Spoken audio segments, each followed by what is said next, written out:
So I'll read some poems from the book, and then I'll read some more recent stuff. So this is the title poem of The Opposite of Work, The Opposite of Work. And I wrote it when I was taking French lessons, and my wife was taking drawing lessons. And so that kind of creeps into the poem. The opposite of work. And how nice it is to smoke cigarettes, to get stoned on really good pot, to drag yourself behind yourself, to find new variations on the theme of warmth, so that when you curl up against me, I feel like half a set of apostrophe marks around some magnificent quotation, and I get to feel my body stop being my body. These realnesses, then, that overcome me, that merge apples and trees with your hand drawing them. Both are covered in skin and come to a point. Untold declensions, then, and properly placed accent marks. The tongue that is also a finger, pointing down. Maybe we're texts, but maybe texts are like cotton, like anyone wearing cotton, or the opposite of work. I'm getting to enjoy feeling my socks sag around my ankles, and a mockingbird copies the sound of your insulin pump.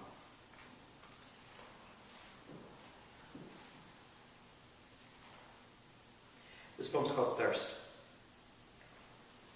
From the ground, God swallows all the snow. His thirst grows more delighted. White-coated creatures tunnel through this thirst, leave tracks upon it. So replacing the God part with the mouth part, and bracketing the snow language with wolf tones, more and more thirst, leaves blackening beneath the weight of snow. All kinds of equivalent words against sleepy houses, their rain gutters packed with snow, footprints and thirst. Two bicycles against a retaining wall. The mouth part becoming the God part all over again. The God part stretching out, saying, this is what happens when you live here. This is what happens when you talk to me.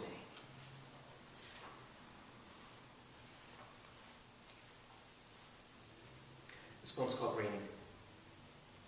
There's a plan and I don't know it. I dance around and I don't know it. I pull and I don't know what I've got. So, I know I'm not glamorous. I haven't slipped through yet. Ticking green, green bodies, green thoughts, amazingly green, divine green, heavenly green. I am not afraid. I am at the table. I'm part of the conversation. I can bend spoons with my thoughts.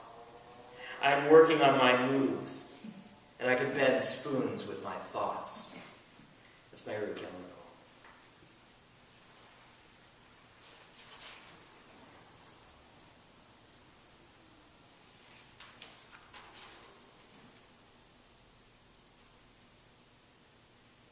This poem's called Generosity. I tell my wife, let's grow beards and study law. Because money is terrifying, but we're generous. We're geniuses when we scheme.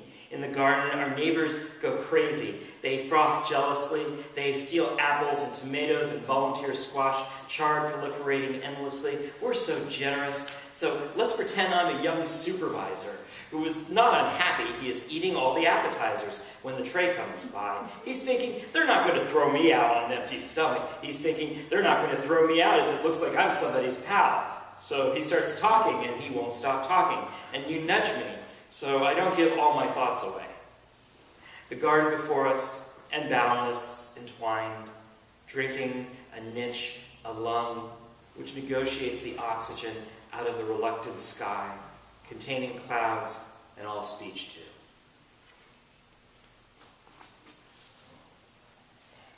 Buy the book, it's good.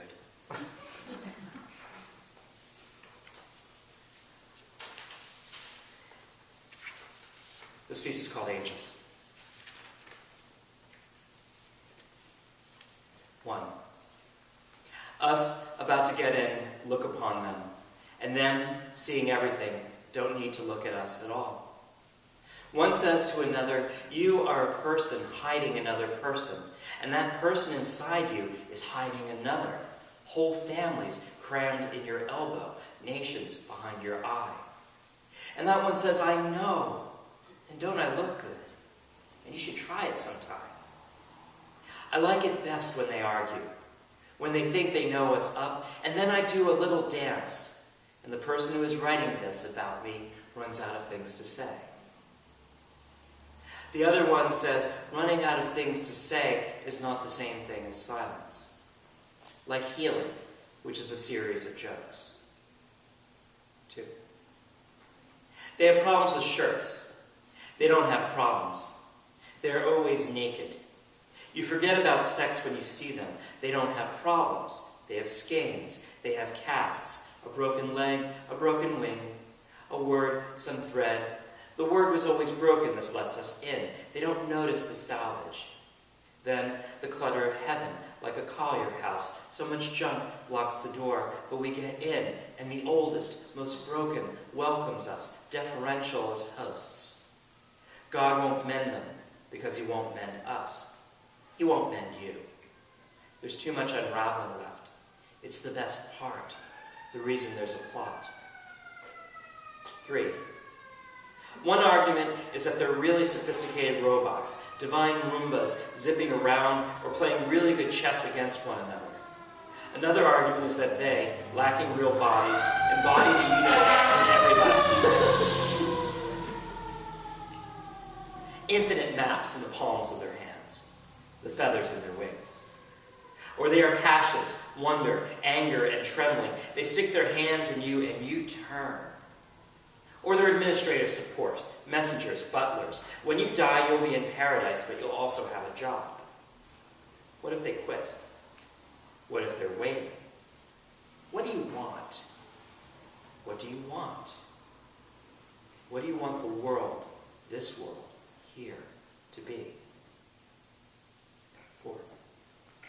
There is an angel who measures your breath when you're sleeping, describing its consistency, its volumes, and how these change over the course of your dreams. Later, when you are awake, another angel measures your breath for the same thing. They don't count naps, which is why they are short. How many people there are? There are 2 for each, for God is infinite and thorough. All of the data is written in a book, one book for each person. At the end of our lives, there should be a little less on one side or a little more on the other. The accumulation of this evidence is used by the angels as proof towards the existence of souls. 5. Richard Sykin asks me about angels. He asked me once what I meant, and it took me a while to figure out I meant something more than representations of the divine, or the existence of connecting forces between us and this holiness.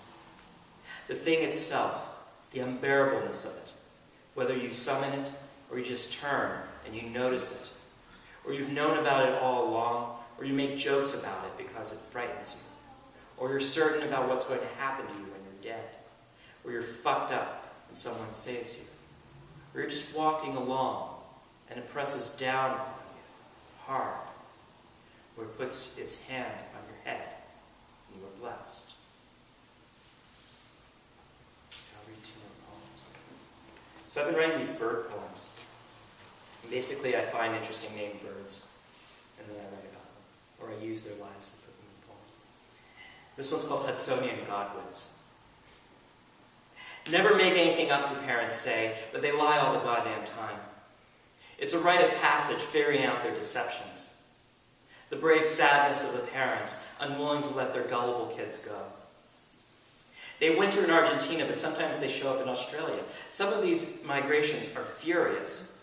Your books have feelings, so you read them carefully.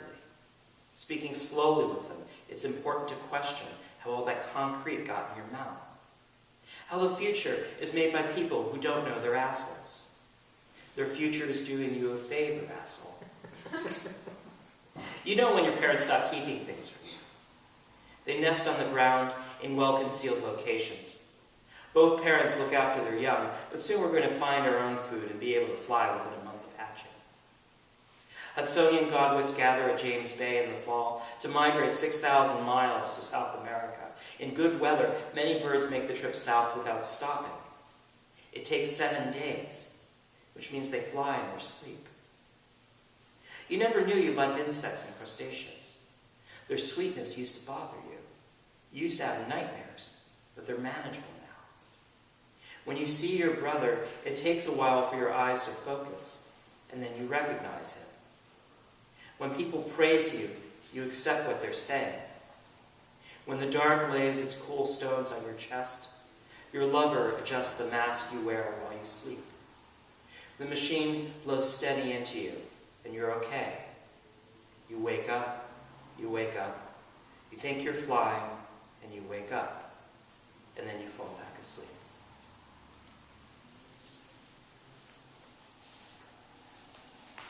And this last poem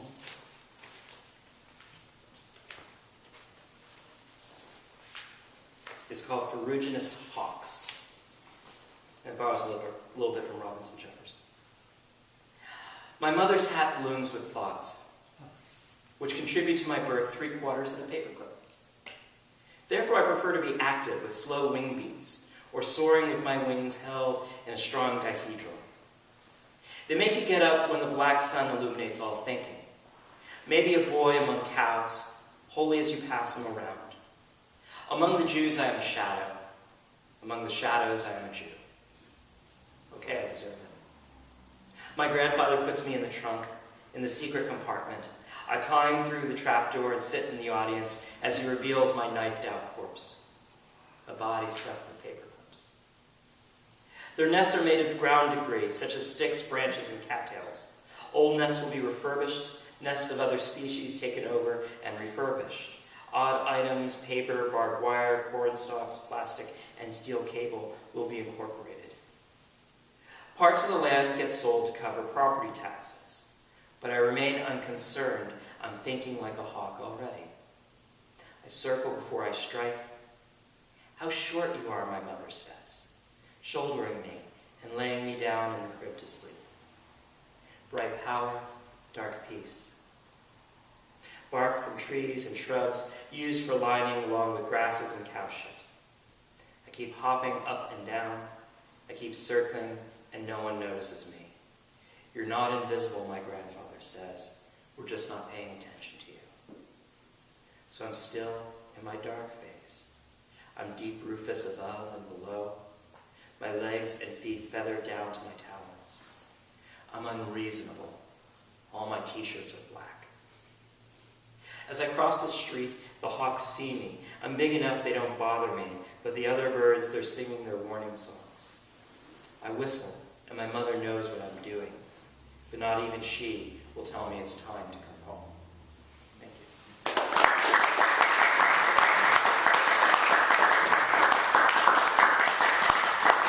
You good thunder, everyone. So, last but certainly not least, our final poet of the evening, Carlson-Wee, has rollerbladed professionally, surfed north of the Arctic Circle, and traveled across the country by freight train. I think I just saw this movie, sorry.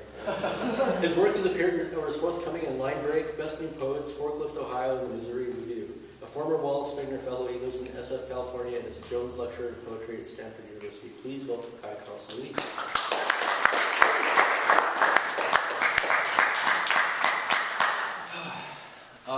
Well, thanks, Jeff, for having me here to read. Thank you all for sticking out tonight to the bitter end on Super Bowl Sunday Eve. My brother's also here. He recently moved to the Mission and is working for a Bitcoin company. So if you want to get rich real fast, go talk to him after the reading. I'm going to read 3 poems tonight that are a kind of triptych. They speak to each other. And I like to write poems that way, where characters kind of keep popping up and places keep popping up and symbols and phrases cross between poems. But I'm going to read three that are closely linked, and I guess the common theme is a kind of maybe spiritual homelessness. And this first one I wrote after a period of time when I was kind of vagabonding around Pacific Northwest and Seattle. It's called Sea Weather. The weirdness that builds in me at night in a new place follows me from store to store, begins in the street lights, leaves me wondering where to go. It's the same in Seattle as anywhere else. Berlin, Oslo, in Paris where I walked 8 miles in the rain with a trash bag on my head when the metro workers were striking. The man in Myanmar with his whole covered rag. Les pigeons, at the tourist crowd getting thin. And like everywhere else, the belief in some darkness. The feeling of what am I left with, or what can I carry back home? The cloud maker tells me the spell cast over the San Juan Islands is fear. Or the feeling I get when a car pulls over and stills on the drift guard, idling. The silent and brighter reflection of night in the puddle near Mario's Pizza, where I sit down reading my book, and the sad-eyed lady who fields the drunks from the U District runoff is tossing the dough by hand, rolling it over the counter, dressing the crust, pushing it into the oven. Behind her, the darkness is filling the window, the neon logos assigning themselves a place among the stars. In the book, there's a line that goes, "Alone, I see you clearly. I imagine that distance."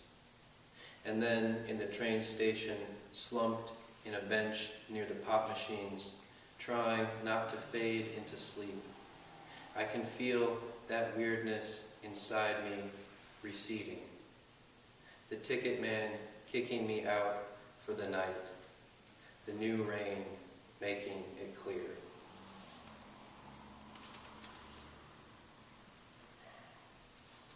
So this next poem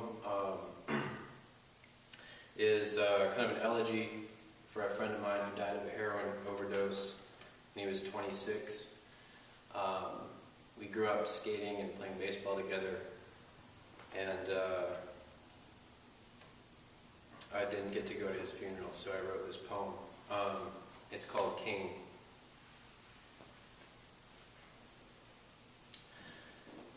I go to the guardrail, looking out over the sea foam, looking out over the salmon heads breaking the waves, muscling back to the place of their birth, trapped in the floodlights, failing to leap up the dam. Sometimes the clarity and night river steaming, time standing still in its permanent memory, flies in the backwater gathered to feed on the skin, the smell of the ocean, the waters combining with other more powerful waters, riding away from whatever would save them, knowing the other direction is pointless and not worth suffering through. What holds us together, but also what trembles. The first time you look at an actual lion, pacing the length of its cage. The small, irreversible ink stain breaking the face of whatever we skate on. Slumped in a bed at the budget host inn, your pulse gone flat, no sweat, no resistance, no steam on the handheld mirror they tested for breath. The day you were found, I watched ducks float down on the glass-like river in pairs, drifting together in multicolored light, leaving small, growing trails behind them. At first, I thought only the lights were alive. The river, the fish, the clusters of flies, they were tricks being played on the eyes. But now, getting up on the guardrail, watching the line where the river and ocean waves meet, the half-formed outriders failing inside us, and something behind all the highway signs shining. Not clarity of thought or light or time, but clarity of small things believing in themselves. The dark heads breaking the surface again, more than the living, more than the dead.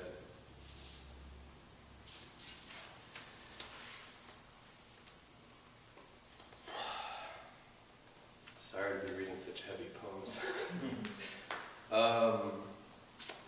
So this next poem is,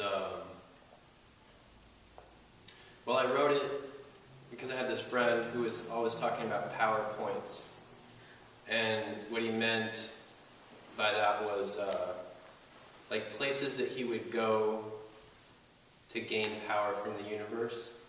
He would go to like the top of a mountain and meditate and harness energy, right? But his places were always like these epic, grand places. You know, surging waters and grand vistas and stuff. And so I wrote this poem because I liked that idea, but I was trying to think of a place that I would go maybe to harness a different kind of energy, maybe to grieve, maybe to harness a kind of empathy rather than power. So this is called Cabacona Lake. I went to a place where the wind had died, where the sun was resting its heaviest light on the clouds, where the water was perfect and looked like glass. What was the point of forgiveness, those years of forgetting your face? The ducks went down, the sky got dark, the stars came out and circled away from themselves. I was crazy to think so many of them exist. Wandering dirt roads and beet fields at sunset, sleeping in shelters I built out of sticks, out of pine boughs and duct tape and sections of tarp, boat houses, rooftops of downtown cathedrals, black clouds above me, the shadows of mountains, like mountains of darkness themselves. In Paris, I slept in the Rodin garden. The fountain turned off. The pigeons disappeared to their quiet corners in bushes. I stayed up most of the night, afraid to sleep, doing my crosswords, listening closely for sounds. There was one night I heard a couple make love. They were next to a tree, right there on the grass. Her breath made me shake. It was full of so much life. For the next few days, I could hear it in every word I said. It's October now. Leaves turning orange, red, brown. Leaves raked in piles on boulevards. Leaves packed in storm drains. Leaves crumbled up in the street. Costumes have gone up in windows downtown. Pumpkins are piled on hay bales outside the Safeway. Above me, an arrow of geese flies off, riding trade winds from Vancouver Island. What is it inside me that needs to be leaving? That needs to be lonely and untouched by wind? This place where the water dissolves into water, where cricket hum rises away from the weeds, and a silence not unlike the heart is filled.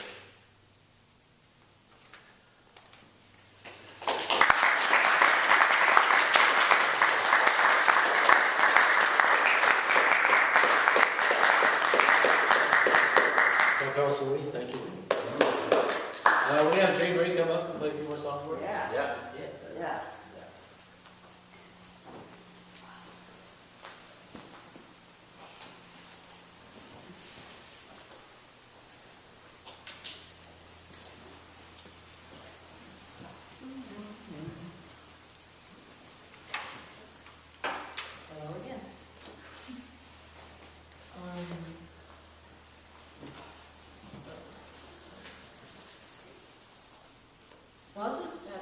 question, like, for the writers. Like, do you guys feel that as writers you have like a lot of drama in your life? Or that you're, yes, no? Just enough. Okay, I'm just curious. Because I feel that way as a musician. So, this next song is about some drama. And it's titled Stupid Cupid. Just as on her.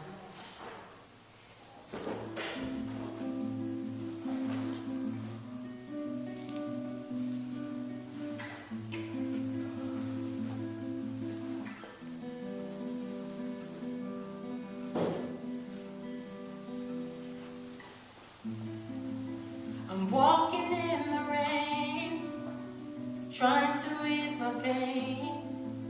I want the both of you, but I don't want to be untrue. Looking in Spanish eyes, thinking of Irish sighs. I'm not sure what to do. Do I really have to choose? Stupid Cupid has struck me twice, and they say that twice is nice. But what am I supposed to do when I'm stuck between two? I don't like playing games, so I guess it's time to change.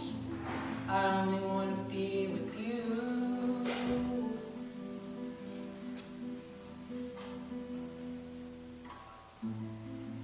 Whenever I'm upset with one, I just go to the other one. I know it sounds selfish, but I just can't help it. It's our love triangle, that's who we are. Tangled in lust and jealousy's arms. I'm not sure of what to do. Do I really have to choose? Stupid Cupid has struck me twice, and they say that twice is nice. But what am I supposed to do when I'm stuck between two? I don't like playing games, so I guess it's time to change. I only want to be with you.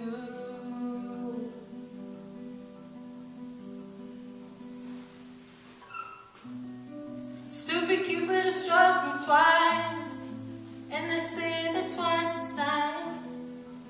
But what am I supposed to do when I'm stuck between two? I don't like playing games, so I guess it's time to change. I only want to be with you.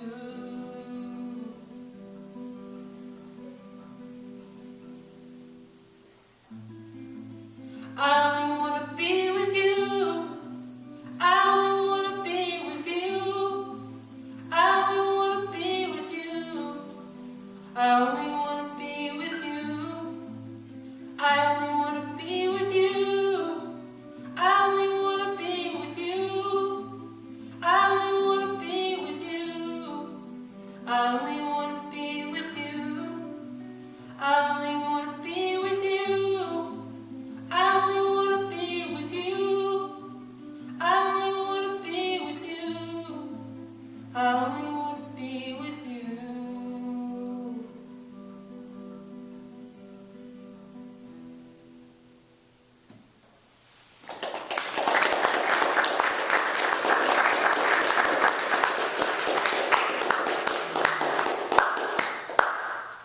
Let's see. This next song is titled We Can't Be Friends.